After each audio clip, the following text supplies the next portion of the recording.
বন্ধুরা, আমরা সকাল সকাল একটা জায়গায় ব্লাড ড্র করতে যাচ্ছিলাম। হঠাৎ করে আস্তে আস্তে রাস্তার মাঝে দেখে এত একটা খারাপ পরিস্থিতি রাস্তার, যে রাস্তায় শুধু কাদা আর গাড়ির অবস্থা বাবারে, স্পিড নিয়ে যাচ্ছে না, কি আর বলা যাবে।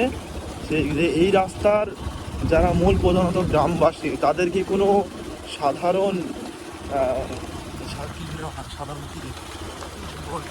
সাধারণ বোধ নয় যে এই রাস্তার একটা মেরামতের টেন্ডেন্সি নেবে, কিংবা মেম্বার প্রধান এতে কি কোনো অ্যাকশন নিতে দেয় না? সবই কি এই জনতার জন্য, জনতাই দায়ী এর জন্য? রাস্তার যে অবস্থা, মানুষ পরিযায়ী শ্রমিক যে হারে এই রাস্তা দিয়ে যাওয়া আসা করে, চাষি ফ্যামিলিদের জন্য এগুলো অন্তত দেখা উচিত এই গ্রামের মেম্বার বা প্রধানদের। তো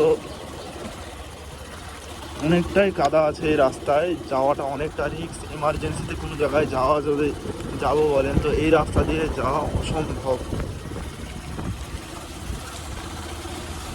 হঠাৎ করে স্পিডে এমার্জেন্সিতে কিছু করতে গেলে দুর্ঘটনা বশত কিছু হতে পারে।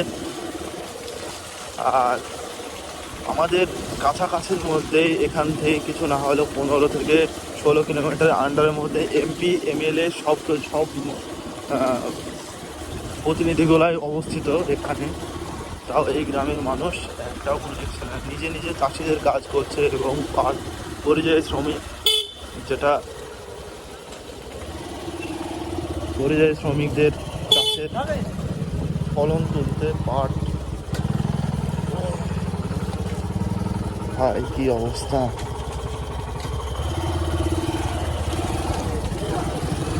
হ্যাঁ,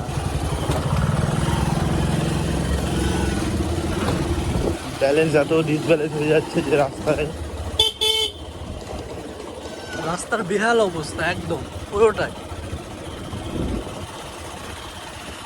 মানুষ চলাচল করা অনেক মুশকিল। এই বর্ষাকালে তো অনেকটাই মুশকিল যা দেখছি।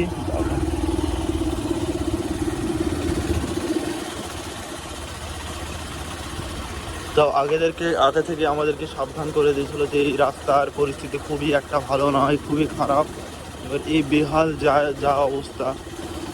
এই রাস্তাটি হচ্ছে পড়াতলা থেকে টঙ্গী রোড, পড়াতলা থেকে টঙ্গী।